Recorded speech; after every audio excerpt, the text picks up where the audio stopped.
The synergy between Tengri, Umay and Erlik, the Tree of Life, the Stream of Life and the Yersu.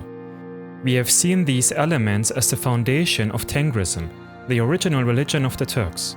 Tengrism originated most probably as a developed version of the shamanism of the steppes and, even after centuries, continued to include at least some elements of animism. This religion was at the same time a philosophy of life and had the upkeeping of balance between man and nature as its goal. To maintain this balance was the task of the mentioned godlike beings and creatures. As explained in the first 2 episodes, Tengrism in its original form has been the religion of several steppe peoples, but in such a detailed, elaborate version could only be found among the ancient Turks, while the European Huns, the so-called Scythians, and other equestrian nomads like the Magyars, Avars and Bulgars and of course the Mongols also believed in Tengri, shamanism was still a central element in their respective belief systems, even at the time of the great Mongol Empire of Genghis Khan in the High Middle Ages. This is not to diminish the claim of these peoples to have been followers of Tengri, but among the Turks, the shaman, called Kam in Turkic, had been relegated in the course of time within the religious hierarchy and social order from being a high priest to being a healer, although this was admittedly not an insignificant and indeed quite responsible matter. Since the numerous Turkic tribes merged in the course of time and developed new large states, the desire for a unified hierarchy also seems logical because the Khagans of the Turks were legitimized by Tengri, by God, and not by the shamans. A peculiarity of Turkic Tengrism is the intersection with Turkic deities or godlike beings, which are barely or not at all found in the belief systems of the other aforementioned steppe peoples. And since we could read the details of Tengri's cosmology only from the narrations and records of the Turkic peoples, it is accordingly only appropriate to turn our attention in this third and last part of the series to Turkic mythology. But before we start, let's explore a question I've often been asked about regarding the first episodes of the series. If the religion of the Turks was Tengrism, and at the center of that religion, or rather philosophy, was clearly Tengri himself, isn't it a monotheistic religion? But by the presence of Umay, Erlik, and the suggestion of even more godlike entities, it is implied that Tengrism was polytheistic. Which of these is now the case? Did the Turks have a polytheistic belief, or had they been monotheistic before adopting Christianity, Judaism, and Islam? In short, both. Both claims are correct, depending on which time period we look at. Let's keep in mind that Tengrism was a highly dynamic religion. That is, while the foundation of Tengrism did not change over the centuries or millennia, the subtleties did. For example, in the Orkhon inscriptions, the most important source for the history of the Gökturks, Umay is mentioned along with Tengri. Umay is equated with earth, literally with the ground under our feet, but in a way that allows only one conclusion. While Tengri is the almighty ruler of the sky, Umay, as a being with consciousness, rules over and protects the earth. She is therefore to be equated with Mother Nature and spectates everything that happens on the surface of the earth. Thus, there are already 2 deities in Tengrism. The third deity in this alliance is actually Erlik, who however is not even mentioned by name in the inscriptions. Also, other beings like Kayra, Ülgen or Kuyash, which were already shown in the series, are not enumerated by the Gökturks at first. Well, at least there was once a well-known dinosaur that was later named after Erlik. This is a consequence of the dynamic development of this religion. At different times, different tribes and ethnic groups have had different understandings of the intricacies of Tengrism. To admit only the writings of the Gökturks as proof for the existence and non-existence of other deities besides Tengri and Umay would indeed be foolish and ignorant. Erlik and friends are mentioned in other places and at other times. Thus, Erlik appears not only with the Turkic peoples, but also appears in the belief systems of the Mongols, likewise also called Erlik, as well as with the Magyars and or Hungarians under the designation Erdök. But the characteristics, the role Erlik plays in the world, and even his appearance differ massively between the ethnic groups. Among the ancient Turks, Erlik was precisely not thought of as a villain, a literal devil or Satan. This connotation, which is prevalent among the Hungarians, was added under the influence of Christianity, which, like the other monotheistic religions, also divides the world into absolute good and absolute evil. Such a ridiculous thing did not exist in the form among the Turks. Rather, there were people, and also mythical creatures, who did good deeds and those who did bad things. But no one had ever been condemned to burn in purgatory forever because of his misdeeds. Erlik, as the guardian of the underworld of Tamak, was responsible for locking up those who led a life of misdeeds in Tamak after death. Sure, but every soul was allowed to leave Tamak after the punishment was done, and was allowed to ascend a few levels within the Tree of Life, which consisted of 7, 10 or 12 floors depending on the Turkic cultural area. In episode 2, we saw that in the world of Tengrism, all the deities stayed on one of the stages of the Tree of Life. The Uçmak, the afterlife, was found on the upper levels. At the top, Tengri was dwelling, obviously, and at the bottom, logically, Erlik as guardian of the underworld, while Umay sought to maintain balance on earth in between. Turkic Tengrism is therefore described as a religion with a free world cosmology. Now let's take a look at those godlike beings who reside on the other floors. The Tree of Life or World Tree is positioned in the center of our analysis. Who inhabits the floors above the earth? A deity created by Kaira and sometimes even equated with Tengri is Ülgen. Each deity in Turkic mythology is unique, but after Tengri and Kaira, Ülgen was the most powerful of all. The ancient Turks called him Bay Ülgen, which means rich and magnificent.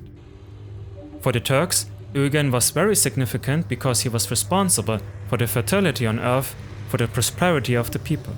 Accordingly, it is claimed that he even created everything in the world we know, the earth, nature and animals, and lastly, humankind.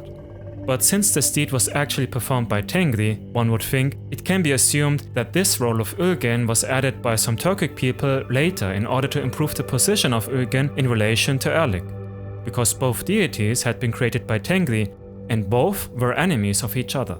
In an epic battle for power over nature, animals and humankind, Ülgen was able to defeat Erlik and banish him to the underworld, which had been created as a result of this fight.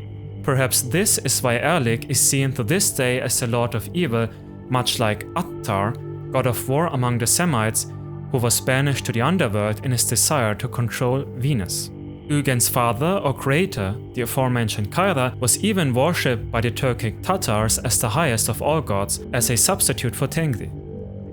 One notices already now, with the consideration of the deities, that due to the difficult situation of the sources, no clear hierarchy of the gods can be reproduced.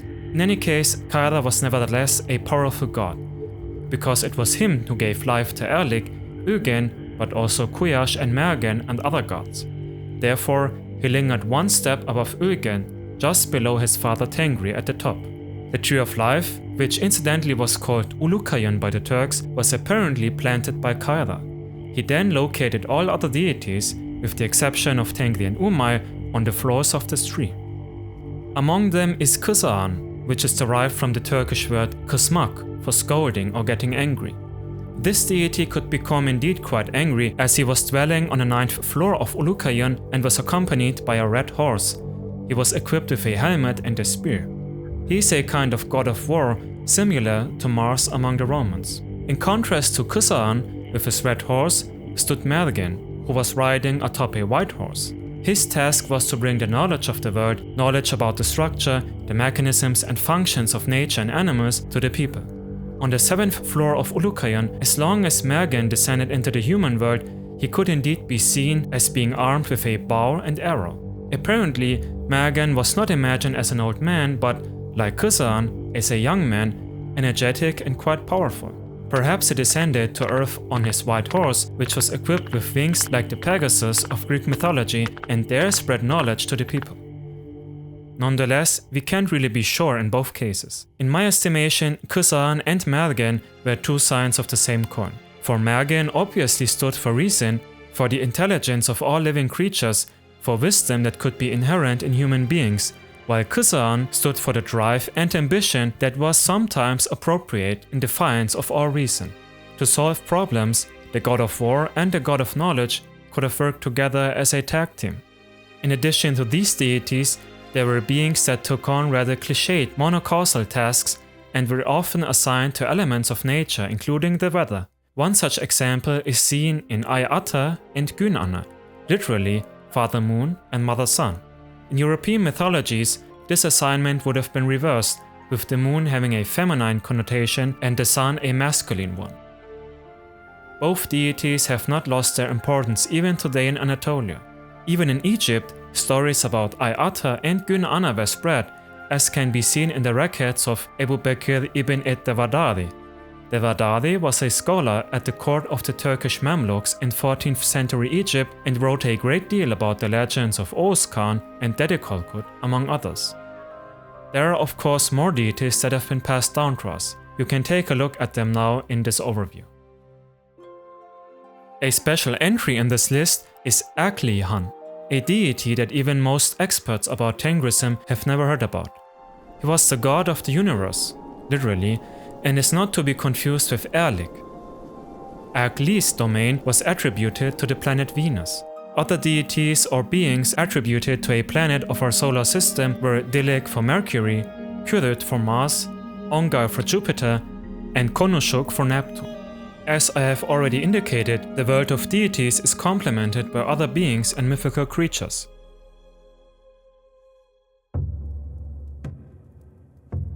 We have already learned enough about the Yersu in the first video. They were mentioned alongside Tengri and Umay in the Orkhon inscriptions and can indeed be equated with protective gods. They continue to be important among folk traditions in Ottoman Anatolia. But in addition to the Yersu, which contained souls of reincarnated people, there were also so-called Iye. An Iye could act as a helper, advisor and even leader of individuals and even entire peoples. For example, as soon as one enters a village or youth city of the steppe, they would be registered by the Iye, whose task is to protect the inhabitants. Supposedly, the Iye came into being as a result of the epic battle between Ülgen and Erlik. When Erlik was plunged from the upper floors of Ülgen's world tree into the underworld, Erlik's servants fell to the ground as well in the form of water droplets and became spirits depending on the surface they landed on. A servant who hit the roof of a house became an ev-iyesi, a house Iye.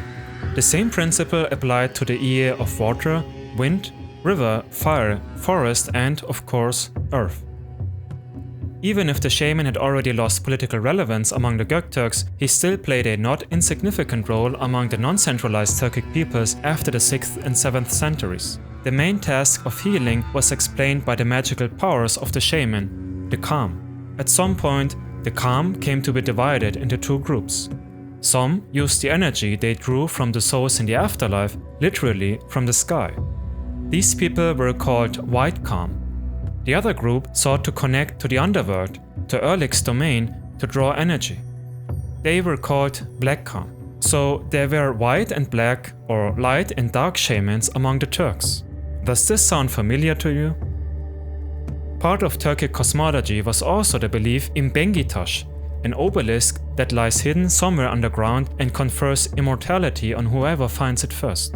This is reminiscent of the Philosopher's Stone, only in a, let's say, more monumental form. Erlik, as I said, was originally not responsible for evil deeds on Earth. That task was reserved instead for Satellite Hanım. This being, as a female character, was literally responsible for spreading unrest in the human world. She could incite a quarrel between two relatives or even the uprising of an entire army against their commander. The belief in Satellite is still widespread today among the Siberian Turks, especially among the Yakuts. A being that not only performs evil deeds, but also from the appearance did not mean anything good was Chor.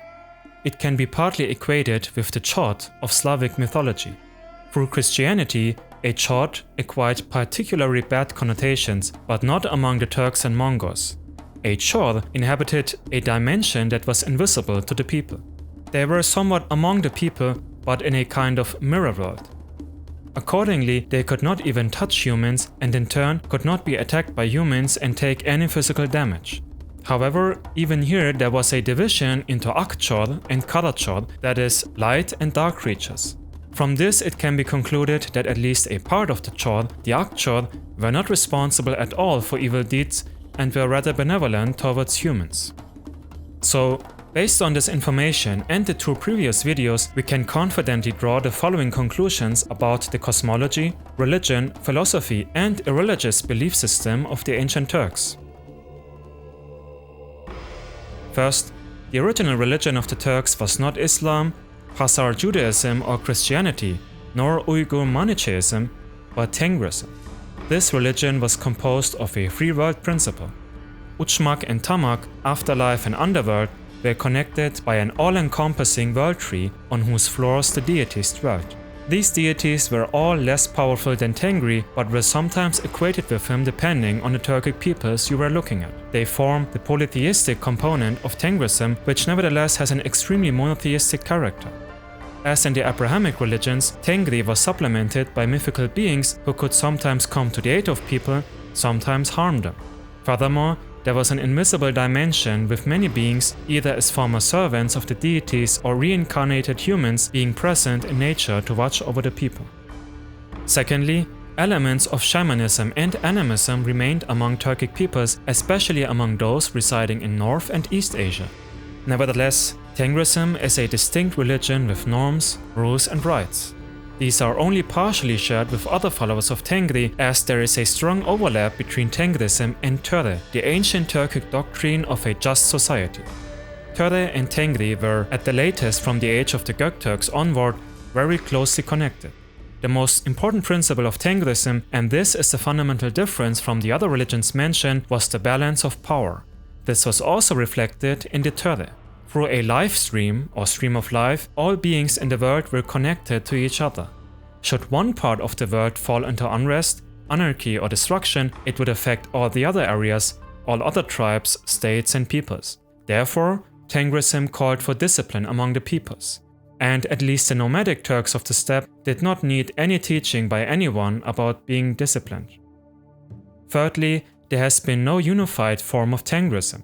Yet, elements of this belief system survive to this day, even in Anatolia, far from the ancient Turks' original homeland. But there is still no holy book as in other religions. Despite the similarities and even parallels with other Asian religions like Shintoism, Taoism, and the folk tales of the Chinese, Japanese, Koreans, and Tibetans, the Turks unfortunately did not leave behind many texts or books about their beliefs. Therefore, research about the tenets of Tengrism often has to rely on findings by archaeology and logical deductions by historians. So, even for this series, not everything I have told to you is 100% proven. Maybe 90%. On the other hand, I did not invent anything in these videos. All these deities, spirits, creatures and myths were indeed once an integral part of Turkic and Turkish culture. They were fundamental to Turkic society. Whether that is still the case today can be rather doubted. My wish is that through these videos, those who did not know about Tengrism will be enlightened, and that those who were looking for a refuge or reference point regarding this belief could finally have stumbled upon it. Perhaps my next logical step would be to write a book about Tengrism like I did with the Gökturks and put all of the information that I have told to you here in more detail. What do you think about it? This video was produced and narrated by Emre E. Yavuz, by me. This week I have just published a book about the history of the Gökturks, in which I once again go into detail about the basic pillars, theories and the reality of Tengrism. Soon the second film of my Gökturk trilogy will also be released, which will then cover the events of the Turkic world between 630 and 681 AD. With a film length of just under 60 minutes, there is a lot to cover. Don't forget to leave a like and subscribe to this channel. See you around.